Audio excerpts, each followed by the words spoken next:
सगळ्या लेडीजना मला एक सांगणं आहे की प्रत्येक वेळेला नवऱ्याची तक्रार करत बसता. कधीतरी तिने चांगल्या गोष्टी केल्या तर त्याचं कौतुक पण करू. कारण काय दरवेळेला आपण त्याच्या तक्रारीच करत असतो. फिरवायला नेत नाही, साडी घेत नाही, सोनं घेत नाही, सतत चिडचिडच करत असतो, लक्ष देत नाही, अशा बऱ्याचशा गोष्टी आपण बोलत असतो. पण एखादी गोष्ट तिने चांगली केलेली कधी आपण उघडपणाने बोलतच नाही. अहो मी गुढीपाडव्याला सोनं एवढं महाग झालंय, सोनं चांदी एवढं महाग झाले की आपण आता ज्यांचे सोन्याचे दिवस आहेत तेच सोनं घेऊ शकतात. आपली परिस्थिती एवढी नाही की आपण सोनं घेऊ शकू. पण माझ्या नवऱ्यानं मला 2 तोळ्याचा हार केलेला आहे. तो हार मी तुम्हाला दाखवेन.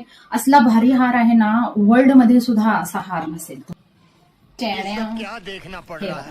पिवळा धमक 24 कॅरेटचा माझा हार 2 तोळ्याचा, जो पाडव्याला माझ्या नवऱ्यानं मला केलेला आहे. किती सुंदर आहे ना, माझ्यावर तर किती उठून दिसत आहे हा हार. अहो लय जीव आहे माझ्यावर. माझ्या नवऱ्याला लय हुशार आहे. 10 वर्षानं म्हणतो हे सुद्धा तुला मिळणार नाही. आता सोन्याचा मिळत नाही, 10 वर्षांनी हे पण मिळणार नाही. म्हणून सगळ्यांनी आपल्या बायकोला करून ठेवा. आणि किती सुपर्ब दिसते बघा ना.